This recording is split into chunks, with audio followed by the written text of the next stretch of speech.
Okay, so picture this. A young man wakes up at the crack of dawn. His hair, his clothes, they are completely soaking wet. And he steps outside, basically just to bow deeply to the empty sky in all six directions. Sounds completely bizarre, right? Well, this is the story of Sigāla. He's a man who's just blindly following a ritual. But what's truly amazing here is how the Buddha takes this seemingly irrational, kind of confusing moment and transforms it into this timeless, absolute blueprint for life and social harmony. Welcome to This Explainer. Today, I am incredibly excited to unpack a highly structured ancient text. It's called the Sigālovāda Sutta.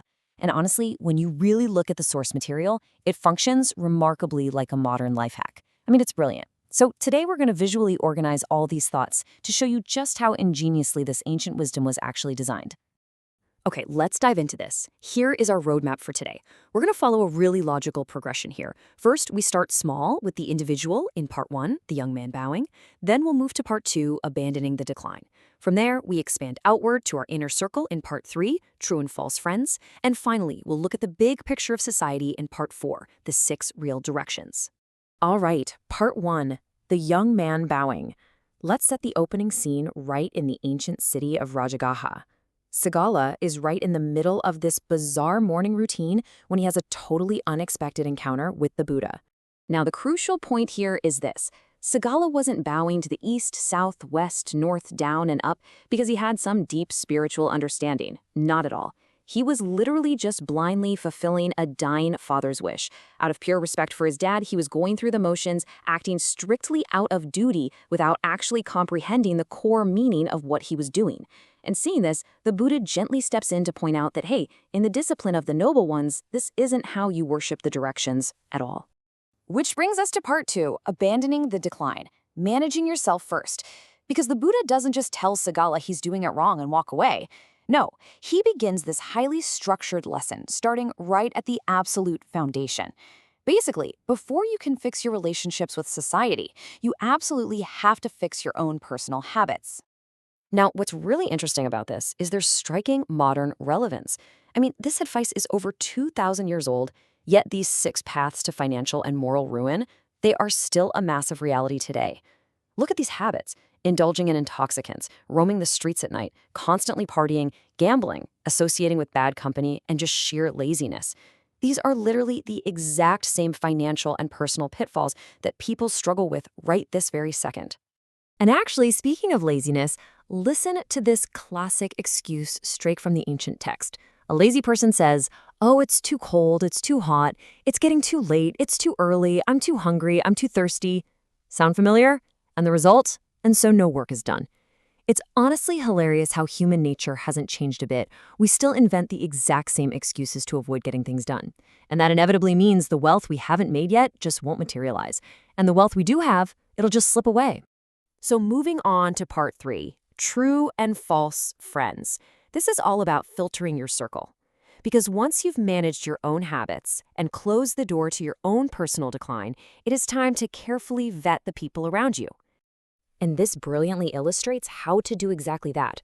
On one side, we have false friends. You know the type, the takers who only want something from you, the talkers who completely disappear when you actually need help, the flatterers who just tell you whatever you want to hear, and the ruiners, basically your drinking buddies who drag you right back down those paths to ruin we just talked about. But contrast that with the true friends, the helper who protects you when you're vulnerable, the enduring friend who actually stands by you in danger, the mentor who steers you away from bad decisions, and the compassionate friend who genuinely actually celebrates your success without any jealousy. It's really the ultimate ancient filter for building a solid network. And look, when you have disciplined habits and a supportive inner circle, your finances naturally start to stabilize. This ancient text even gives highly specific financial advice for sustainable wealth.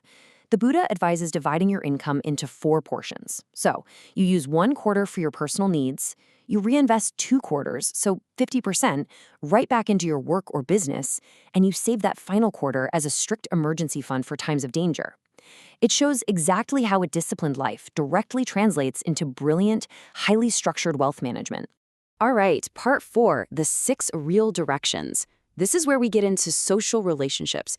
We've reached the ultimate highlight where the Buddha completely redefines Sigāla's physical compass into a profound, interconnected social web. So the crucial point is this. true worship isn't bowing to the empty sky. The directions aren't literally north, south, east, or west. Instead, the 6 directions actually represent the vital human relationships that surround and support us. Proper worship simply means honoring and fulfilling our responsibilities to the amazing people in our lives. Notice how brilliantly the Buddha maps spatial directions to a matrix of social responsibility. The east, representing the sunrise and our beginnings, that's our parents. The south represents our teachers who guide us. The west, which is behind us, is our spouse and family who literally have our back. The north represents our friends and colleagues. The downward direction represents the workers and employees who form the strong foundation of our endeavors. And the upward direction, that represents our spiritual and moral guides.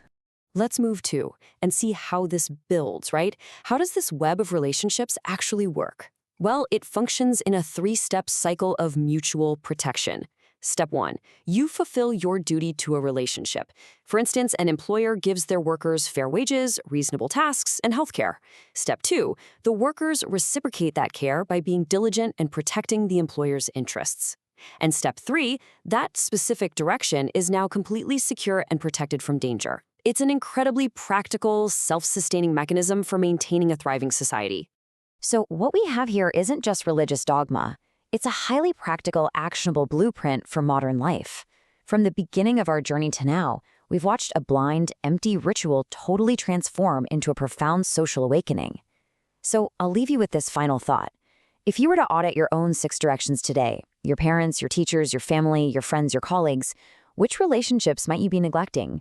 Where are the gaps in your own social compass? Take this ancient blueprint, try applying it to your modern life, and just see what changes. Thanks so much for joining me on this explainer, and I will catch you next time.